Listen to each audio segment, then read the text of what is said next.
সমস্যা হচ্ছে এটা পাতলা পায়খানা করতেছে, এটা একটু ডিস্টার্ব হচ্ছে। খাওয়া দাওয়া কি বেশি খাইছিল না?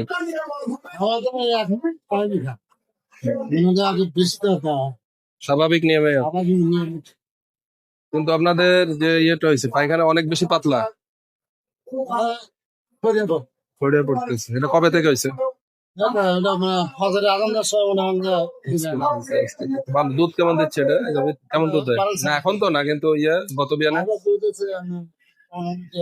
15-16 লিটার। ভালো গরু তো। কয় বিয়ান দিছে আজকে? কি খাওয়া দাওয়া ঠিক আছে নাকি? খাওয়া দাওয়া একটু তো মন্দা মন্দায় আছে মনে হয়, ভাবসাব মনে হইতেছে, মানে পেটাই ট্রাবল আপনার গরুর।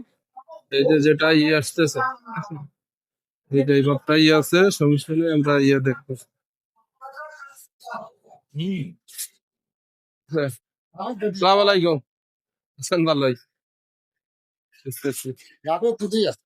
ওয়ার্ল্ড ওয়াল তো চেঞ্জ করে ফেলছেন, এটা দেখতেছেন, পরিবর্তন আনছেন, ভালো হয়েছে।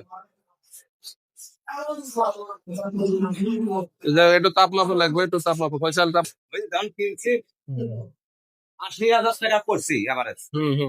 ধরেন 5 মাস পাললে ধরেন আরো 30,000 ধরেন, তাহলে 80 আর 30 1 লাখ টাকা। 1,20,000 30 এর ভিতরে অনেক লম্বা সময় রেখেও প্রফিট হয় না, কারণ গোস্তের দাম তো একই আসলে। গ্রসারি হোক আর ফ্রিজিয়ানের গোস্তের দাম তো আর আলাদা পাওয়া যায় না। কোনটাতেই বেনিফিট নাই। মানে আপনারা মানে এখন ওই যে খাদ্য খরচ টরচ বেশি পড়ে। যারা মনে করেন যে আপনারা ডাক্তার সবচেয়ে ভালো জানেন, মনে করেন যারা বড় বড় খামার করছে, নিজের জমি আছে, নিজের জমিতে ঘাস হইতেছে, নিজের জমি চাউল আবাদ করতেছে, শাড়ি টাকা বানতেছে, মুসির বানতেছে, ওরা ওখান থেকে নিচে খায়। ওদের লাভ, আমার কাছে ছিল। মনে করেন আমরা পুঁটি কিনতেছি মার্কেট থেকে, ওরা নিজেরাই কম বলতেছে, কোনটা পুঁটি হয়েছে মেলা বলতেছে, ঘাস সাইলেন্স বাড়াইতেছে, কিন্তু আমাদের এই সুযোগ নাই। এই যে কথাগুলো বললেন, এই জিনিসগুলোই আসলে দরকার।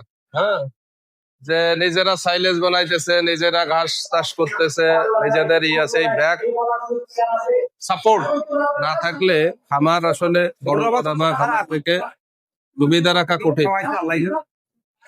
খাবার থেকেই সমস্যা হয়েছে। তো এটাই যেটা বলতেছেন, টোটালি প্যাকেজটা থাকতে হবে। গরুর সাথে সাথে তার যে খাদ্য খাবারের ব্যবস্থা নিজের আয়ত্তের মধ্যে থাকতে হবে, তাইলে আপনি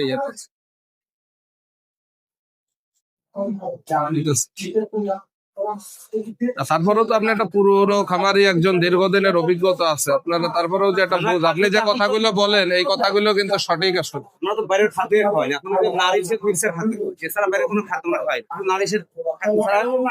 আপনার তো ঘাস টাস ছিল, এটা বাড়তেছে, এটা